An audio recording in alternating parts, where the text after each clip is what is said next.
So, do you believe that marketing is increasingly becoming automated, and is it becoming more and more data centric? That, of course, is the trend, meaning it is becoming data centric, and because there is voluminous data, to make any insights, you need some models. Okay, and so models allows you to extract some insights. Data simply says this is it. You can't. So even if you graph something, that is a model. So when you say a graph, that was a model, and the graph was invented by a mathematician called Descartes. We call it Cartesian coordinates. Yeah, correct. So DESCARTES, Cartes, was the one who, and so to put y and x and then put a graph is a mathematical object. Okay, so we just think, we don't consider that as a model, but it is a model. It allows you an insight. If I just give you two columns of data of x and y and say, this is what our sales was and this is how advertising was, you would not make any sense whether it's going up or down. Correct. Okay. If you were to put a little circle and then you say values of x and values of y, and you have a perfect circle, x squared plus y squared equals 1, centered on 0, you wouldn't even know from the table that this is a circle. It's only when you put Descartes' Cartesian coordinates that a pattern emerges that, oh, what a beautiful circle. Okay? And so you must need a model to extract insight. Data doesn't give you insight. Data gives you the raw materials to come up with an insight. So it's like a dish. You cut onions, you put your tomatoes, but that itself is not a tasty dish. A tasty dish is what the cook, which is a mathematician, who mixes properly. And now you say, oh, this is dum biryani. Okay, so somebody has to do that piece of work to transform the raw materials into dum biryani. Anyway, so you may think it is quantitative, but quantitative is creative. Okay, so you are saying quantitative is creative? Quantitative is creative. Okay. Because the dum biryani doesn't have to be dum biryani. I could have made some other dish. I can't imagine some other dish right now because pulao. You could have made pulao. You could have made any other thing, right? Millions of dishes out there from the same. So what do you really need? You need onion, tomatoes, mirchi, everything gets the same ingredients. Yeah. But the proliferation of the taste is huge. Yeah. And so that is a creative process of transformation from raw material to insights, or data to insights, or raw material to a dish. And so that is a very creative process. In the examples that I'm giving, it's a very creative process that you give me sales and advertising data, and I'm going to tell you how much budget you should spend in each town, in each medium, in each segment, whether it's merchant or a bank or a customer. That's a creative transformation of the data to come up with an insight on what action you should take. So quantitative doesn't mean not creative. Okay? And creative, as commonly used in this business, is the ad agency's job, which is absolutely important. None of the quantitative metrics will move if the ad was stupid. Okay? And so you need intelligence of an ad.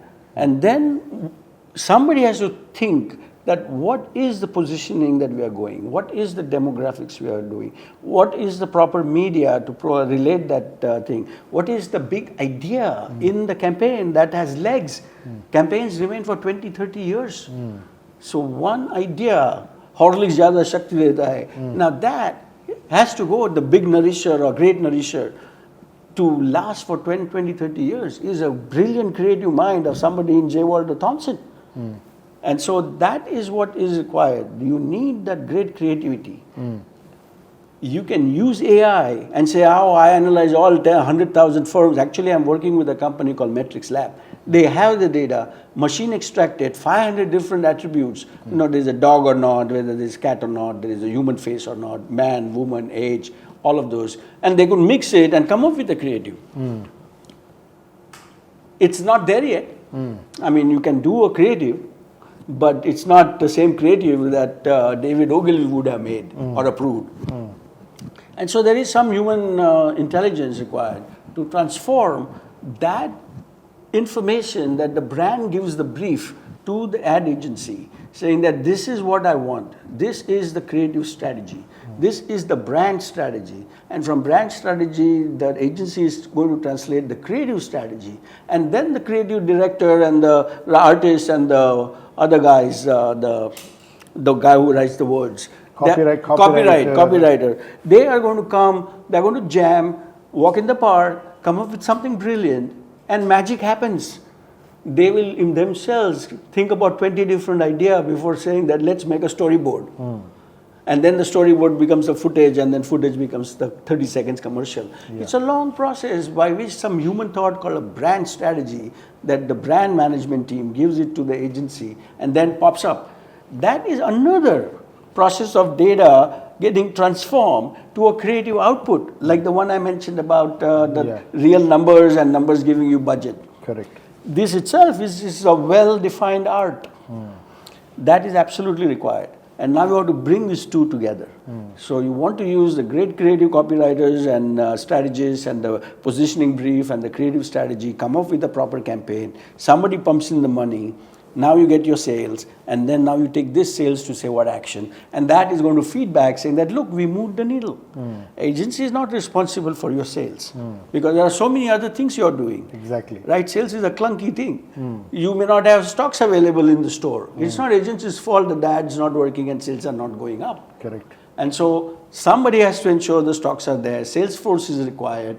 Distribution is required. All not beyond the control of agency. So you need other elements like the sales, regional sales office, that everything was there, the sales force covered the area, all those things are all together is going to come up with so you need a platform where everybody's inputs, including agencies' work and the distribution work and the pricing work and the promotion work, all gets repository of all this information, and then there is some analytics guy who is going to make the transformation into saying what does the CEO want. The CEO really wants to know the budget and the profit impact, that how much profit would change after I did this. Does it go up by 1%? Does it go up by 5%?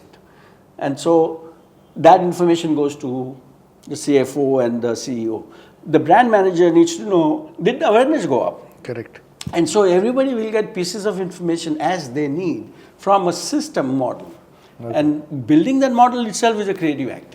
So this distinction that this is creative and this is quantitative is not as simple as it looks. It's more like a yin and yang, that there is a creative and there is a quantitative, but creative leads to quantitative and quantitative leads to creative. Yeah. Okay, and so you should see it more as a yin and yang meshed up rather than this is one left-hand side called creative and one right-hand side called quantitative.